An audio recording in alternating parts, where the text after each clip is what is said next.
가을이 시작되면서 기다려지는 것은 오곡백과일 것입니다. 한낮에 태양빛을 받아 익어가는 곡식과 맛있는 과일들이 우리의 삶을 더욱 풍요롭게 할 것입니다.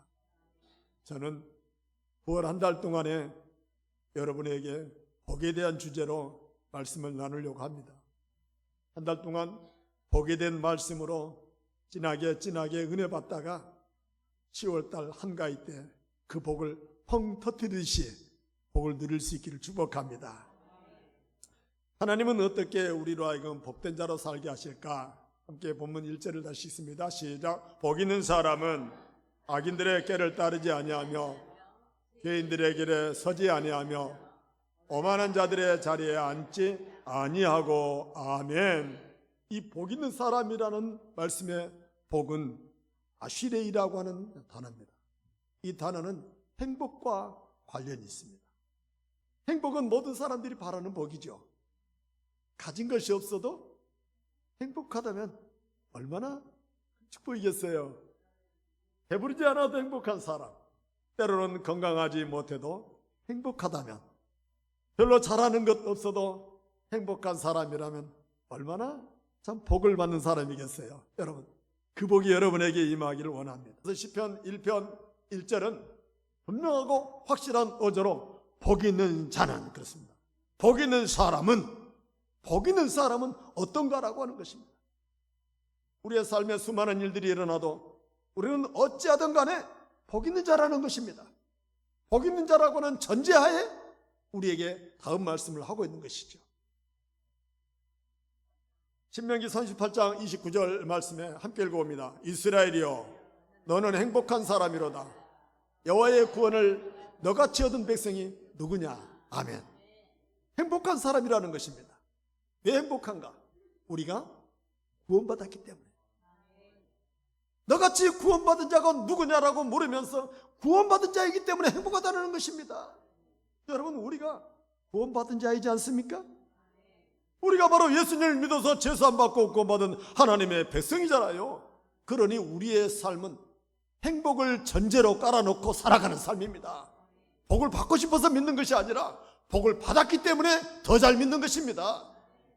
받은 복을 헤아리고 받은 복을 누릴 수 있기를 주의 이름으로 축복합니다. 그러므로 복 있는 사람은 보통 사람들과는 다릅니다. 악인들을 대하는 마음이 다릅니다. 악인들의 꾀를 알기 때문에 따라갈 필요가 없습니다. 악인들의 꾀가 그럴듯하고 유혹할지라도 금방 알아차립니다. 왜? 내가 가진 복이 더 크기 때문에. 악인들은 사소한 것으로 우리를 유혹하거든요. 저는 가끔 핸드폰 문자로나 누구나 돈을 보낸다는 그런 문자가 와요. 찾아가세요 이런 거. 너무너무 무서워요. 당신 나한테 돈을 주고자 하는 데는 분명한 이유가 있지 않겠느냐는 것이죠. 아무 이유 없이 나에게 돈을 준 사람 있어요? 없죠. 그러니 내가 받은 복이 너무 크기 때문에 누가 사소롭게 무엇을 나에게 준다 해도 그래요? 그거 싫어요. 여러분, 악인들의 꾀가 얼마나 달콤하게 우리를 유혹합니까? 그러나 복 있는 사람은 그런 악인들의 꾀를 무시하고 마는 것이죠. 우리의 마음이 넉넉하고 여유가 있으면 굳이 죄 가운데 머무를 이유가 없는 것입니다. 그러나 넉넉하지 못하면 판단하는 것도 조급해집니다. 올바른 판단을 할 수가 없어요. 왜? 내가 우선 궁핍하니까 판단이 좁아지는 거예요. 그러니까 작은 유혹에도 쉽게 넘어가는 것이죠. 우리는 복받은 자이기 때문에 오만한 자의 자리가 어떤 자리인지도 압니다. 교만하여 타인을 업신여기고 우쭐대는 행동들이 얼마나 볼품없는 것인가를 우리는 압니다. 우리는 이미 행복하고 우리는 복받은 자이기 때문에 굳이 그런 일로 남의 마음에 상처를 주거나 오만한 자리에 앉을 필요가 없는 것이죠. 이처럼 악한 것과 죄인된 것과 오만한 것을 어떻게 분별할 수 있을까? 우리 함께 2절 다시 한번 읽습니다. 오직 여호와의 율법을 즐거워하여 그의 율법을 밤낮으로 묵상하는도다. 밤낮으로 생각하는도다. 하나님의 말씀을 즐거워하면서 밤낮 가리지 않는다는 것입니다. 여러분, 하나님의 말씀을 기뻐하며 늘 생각하다 보니까 악한 것이 무엇인지, 죄인의 길이 무엇인지, 오만한 자리가 어떤 것인지 알게 되더라는 거예요. 아니까 피할 수 있잖아요. 저런 하나님의 말씀이 악인들의 길을 분별하게 하시고 죄인들의 길을 분별하게 하시고 오만한 자의 자리를 분별하게 하셔서 우리는 굳이 그런 것에 연연하여 매이지 않게 하신다는 것이죠. 그러므로 하나님의 말씀에 비추어 보니 악한 것이 악한 것인 줄 알았는데 따라갈 자가 어디 있겠습니까? 죄인의 길이라는 것을 하나님의 말씀에 비춰보니 알게 됐는데 따라갈 자가 누가 있겠어요? 우리 마음속에 쓰레기처럼 찾아오는 오만함을 가지고 있을 이유가 없지 않겠습니까? 이처럼 하나님의 말씀이 우리 안에 충만하면 그 어떤 세상 쓰레기 같은 것들은 별 볼 없이 우리가 물리칠 수 있다는 것이죠. 우리가 사는 세상은 선한 일보다 악한 일이 많습니다. 의롭게 사는 자보다 불의하게 사는 자들이 더 잘 살아 보이는 것이죠. 정직하게 사는 자보다 적당히 사는 사람들이 더 요령이 있게 보이는 것입니다. 악한 사람이 더 잘 살아 보이고 악한 사람이 더 평안해 보일 때가 많습니다. 세상을 악으로, 죄악으로 쉽게 살아가는 사람은 쉽게 망하게 되는 것입니다. 그들에게는 하나님의 말씀이 없기 때문에 망하는 길을 걸어갈 수밖에 없는 것이죠. 아모스 선지자는 그의 8장 11절에 주 여호와의 말씀이니라 내가 기근을 땅에 보내리니 양식이 없어 주림이 아니요 물이 없어 가람이 아니요 여호와의 말씀을 듣지 못한 기갈이라. 하나님의 말씀을 듣지 못하니까 온 세상 사람들이 갈급합니다. 목마릅니다. 살아갈 소망을 잃어버리는 거예요. 말씀을 듣지 못하기 때문에 기갈이 찾아오는 거예요. 말씀을 들려주어도 듣지도 못하고 깨닫지도 못하니 그 기갈을 해결할 길이 없는 것이죠. 이처럼 복이 없는 사람은 아무리 하나님의 말씀을 들려줘도 들을 기가 없기 때문에 깨닫지도 못하고 여전히 목마르고 갈급하며 소망을 잃어버린 채 살아가고 마는 것입니다. 그러나 여러분, 하나님의 말씀은 거울과 같아서 우리의 마음을 비출 줄 믿습니다. 복 있는 사람은 하나님의 말씀에 자기 자신을 비춰보면 내가 무엇을 실수했고 무엇을 잘못했는지 알게 됩니다. 그래서 복 있는 사람은 이 세상에 살고 있을지라도 악을 따를 필요가 없는 것이죠. 악한 것을 볼 수 있는 눈이 말씀을 통해서 열려지고 죄인의 길을 알아차릴 수 있는 눈이 말씀을 통해서 열려지고 오만한 자의 자리에 알아차릴 수 있는 눈이 말씀을 통해서 깨달아지는 것입니다. 이것이 바로 하나님의 말씀이 주시는 은혜요 능력일 줄 믿습니다. 다윗은 고백합니다. 여호와가 목자이니 부족함이 없다고 말합니다. 여호와가 목자이니 아쉬운 것이 없다는 거예요. 그러므로 많이 가진 것이 복이 아니라 부족함이 없는 것이 복이 아니겠어요? 많이 소유한 것이 복이 아니라 누릴 수 있는 것이 바로 행복인 것이지요. 할 수 있는 것보다 누군가를 위해서 내가 무엇을 줄 수 있다면 그것이 곧 행복이요 그것이 바로 복이 될 줄 믿습니다. 사도 바울은 가진 것이 하나 없어도 행복하다라고 고백합니다. 그는 풍부에 취할 줄도 알고 궁핍에 취할 줄도 아는 비결을 배웠다라고 말합니다. 어떤 절망 가운데서도 사도 바울은 복이 넘치는 삶을 살고 있었던 것이죠. 감옥에 있어서도 그는 감사하며 찬송했어요. 풍랑을 만나 배가 파선해도 그곳에 하나님이 함께 하심을 믿었던 거예요. 복음을 전하다가 매를 맞고 굶주려 죽을 뻔해도 바울은 감사했어요. 하나님의 말씀에 사로잡힌 사도 바울이 어떤 상황에 있어도 그는 여전히 여유롭고 여전히 행복하며 여전히 주님과 동행하는 삶을 사는 멋진 사람이었습니다. 여러분, 우리 모두에게 말씀에 붙들려서 사도 바울과 같이 풍족하고 넉넉하고 여유 있는 복을 누릴 수 있기를 축복합니다.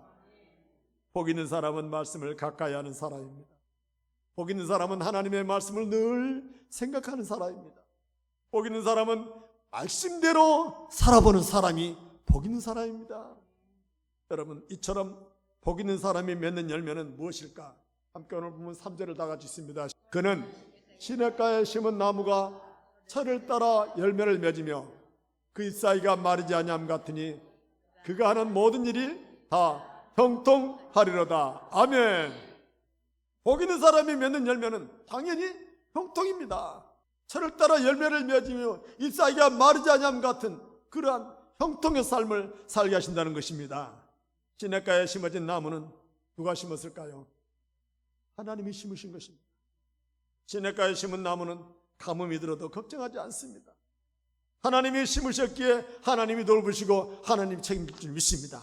그러므로 시냇가에 심은 나무란 하나님의 말씀 안에 머무는 나무가 시냇가에 심은 나무입니다. 늘 하나님의 말씀을 주야로 묵상하는 사람이 시냇가에 심겨진 나무인 거예요. 하나님이 심으셨으니 하나님의 방법으로 자라게 하시고 하나님의 방법으로 열매를 맺게 할 것입니다. 형통이란 찰나으라고 하는 단어인데요, 앞으로 나아가다, 발전하다, 번영하다, 그런 의미가 있어요. 그러니까 날마다 주의 말씀 안에 머무는 사람은 앞으로 나아갑니다. 날마다 발전합니다. 날마다 새로워지는 거예요.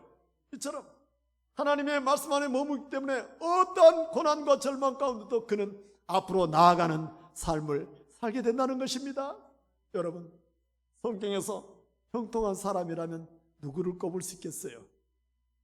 바로 야곱의 11번째 아들 요셉이 아닐까 싶습니다.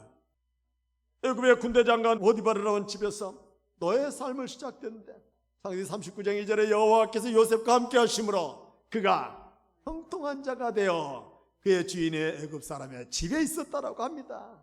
여러분, 주인이 요셉을 늘 바라보니 요셉이 손에 맡긴 일마다 잘 되고 하는 일들마다 결과가 좋은 것을 눈으로 보면서 도대체 이 어린 사람이 뭐 때문에 이렇게 일을 잘할 수 있는가 가만히 보니 그가 믿는 하나님이 함께하다라는 것을 보았던 것입니다. 이처럼 무슨 일을 맡기든지 척척 잘 되고 그 일의 결과는 항상 만족스러워서 보디발이 보기에도 이 요셉이라고 하는 청년은 하나님이 함께하는구나라고 하는 것을 봤던 것입니다. 사랑하는 성도 여러분, 세상 일이 너무 바쁘면 하나님의 음성을 듣는 것도 어렵습니다. 나를 너무 바쁜 곳으로 몰아넣지 마십시오. 나를 그 바쁜 속에 얽어매지 마십시오. 그러면 하나님이 안 보여요. 하나님의 말씀이 묵상이 안 돼요. 내 몸과 마음이 지쳐가는데 어떻게 하나님의 말씀이 묵상되겠어요? 여러분들이 아무리 바쁘더라도 한번 잠깐 멈춰서 생각해 보십시오. 내가 왜 이렇게 바쁘지? 내가 뭐 때문에 바빠? 내가 왜 이렇게 일의 노예로 사는 거야? 내가 일의 종이야? 돈의 종이야? 하면서 내 자신을 한번 생각해 보십시오. 무엇을 위해서 내가 이렇게 정신없이 살아가나? 자신에게 물어보면 그 마음에 하나님의 음성이 들리게 될 줄 믿습니다. 바쁜 사람에게는 하나님조차 그 마음에 머물 여유가 없는 것입니다. 하나님은 음성을 통하여 우리에게 말씀하십니다. 하나님의 말씀 단 한 구절, 단 한 단어라도 그 말씀이 주는 의미를 생각하면서 묵상할 때에 우리는 그 말씀 속에서 하나님의 뜻을 발견할 줄 믿습니다. 오늘 선포되는 이 시편 1편 1절로 3절을 말씀해서 저는 행복한 자여 형통하라는 제목으로 말씀을 드렸습니다. 여러분들이 이 단어만 생각해도 어떻게 형통하게 될 것인지, 그분이 어떻게 나를 형통하게 할 것인지, 어떤 자가 복이 있는지를 술술술술 풀어지듯이 생각이 떠오르게 될 줄 믿습니다. 그러므로 말씀을 붙잡고 형통의 삶을 놓치지 않을 수 있기를 축복합니다. 여러분, 사탄과 마귀는요 끊임없이 우리에게 네가 복받는 길은 말씀에 있지 않다라고 말합니다. 예수님이 40일 금식하고 나서 사탄에게 다가와서 돌로 떡을 만들어 먹으라고 말했습니다. 그때 예수님께 단호하게 사람이 떡으로만 사는 것이 아니요 무엇으로 사는 것이라? 하나님의 말씀으로 산다 그랬어요. 그런데 마귀는 끊임없이 우리의 삶 속에서 아니야, 말씀으로 사는 게 아니야, 당장에 돈이 있어야 사는 거야 라고 유혹합니다. 돈이 있어야 기죽지 않고 살지, 돈이 있어야 부모 노릇도 하지, 돈이 있어야 교회도 다니지, 돈이 없으면 살아갈 소망도 없는 것처럼 우리를 돈에 얽어매어 절망하게 만드는 자가 사탄인 것이죠. 그러나 예수님은 분명히 말씀하십니다. 돈으로 사는 것이 아니다, 말씀으로 사는 것이다. 무엇을 먹기 위해 사는 것이 아니다, 하나님의 말씀으로 사는 길이 열린다 라고 말씀하십니다. 여러분, 얼마나 많은 사람들이 돈에 붙들려서 돈 때문에 사건과 사고를 당하는지 모릅니다. 돈 때문에 속상합니다. 돈 때문에 싸웁니다. 심지어는 돈 때문에 죽기도 합니다. 지금 무엇을 위해 사는 거예요? 돈 때문에 목숨을 버린다면 무엇을 위하여 사는 거예요? 사람들은 물질 만능주의에 빠져서 돈이면 살 수 있다고 말하면서 돈을 쫓아가는 인생들이 되어버리고 말았습니다. 그러한 때에 우리 주님은 사람이 떡으로 사는 것이 아니다, 하나님의 말씀으로 산다라고 말합니다. 여러분, 우리 교회 콘크리트 마당에서 자라고 있는 참외 능굴 한 그루는 하나님이 심으시고 하나님이 돌보시고 하나님이 열매를 맺게 하는 것이 어떤 것인지를 우리 눈으로 직접 지금 보고 있습니다. 한 굴에서 10개를 따먹고 또 5개가 열렸으니 전 날마다 들여다보면서 쉽니다. 너무 신기하다. 너도 달렸냐? 너도 달렸냐? 너무너무 신기한 거예요. 쟤는 지칠 줄도 몰라요. 우리는 콘크리트 바닥에 맨발로 1시간만 서 있을 사람 못 서 있어요. 5분만 서 있을 사람 못 있어요. 근데 쟤는 제 몸을 콘크리트 바닥에 납작 엎드리면서 잘하고 있어요. 놀랍지 않아요? 여러분, 하나님의 말씀을 주야로 묵상한다는 것이, 그것이 곧 형통한 길이 무엇이라는 것을 깨닫기를 원합니다. 제 참여는 말씀대로 살고 있는 것입니다. 우리가 제 참여만 못합니까? 쟤는요, 누구도 관심 갖지 않아도 알아서 열매를 맺고 꽃을 피우고 자라고 있어요. 하나님이 하시기 때문에. 우리가 저 참여만 또 못하다면 어떻게 되겠어요? 조금만 더우면 덥다, 추우면 춥다, 안 되면 안 된다, 못하면 못한다, 죽고 싶다, 살고 싶다, 원망과 불평을 쏟아내기에 일수잖아요. 조금만 사소로운 일에 그냥 분노하고 화를 내고. 쟤는 조용하게 살고 있습니다. 우리도 하나님 말씀 안에서 조용히 삽시다. 할렐루야. 그러므로 사랑하는 성도 여러분, 하나님의 말씀을 즐거워합시다. 우리 함께 2절을 다 할 수 있습니다. 시작. 오직 여호와의 율법을 즐거워하여 그의 율법을 주야로 묵상하는도다. 아멘. 하나님의 말씀을 늘 생각하며 사는 사람이 복이 있다는 것입니다. 하나님의 말씀은 약속이기 때문에 약속의 말씀을 늘 생각하다 보면 나쁜 일도 좋은 일이 될 거라고는 기대가 생기는 거예요. 왜? 하나님이 약속하셨으니까. 슬픈 일을 만나도 그래, 이 정도는 괜찮아 라는 생각이 들어 마음에 위로가 될 것입니다. 왜? 하나님이 말씀이 약속하셨으니까. 괴로운 일을 만나도 이까짓 것 하면서 훌훌 털어버릴 수 있는 생각을 말씀을 통하여 주시는 거예요.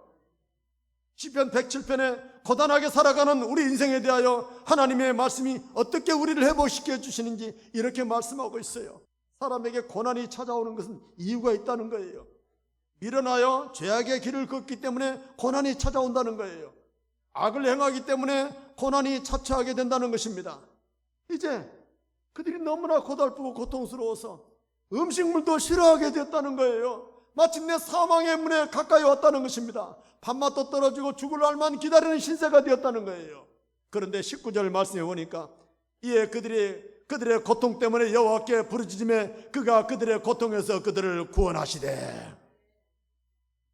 자기 죄 때문에 고난을 당하고 자기 죄 때문에 절망 가운데서 밥맛도 떨어지고 죽을 길밖에 없던 그가 주여 주여 주여 하고 부르짖으니 하나님이 그들의 고통 소리를 들으시고 구원하시려고 말씀을 보낸다는 것입니다.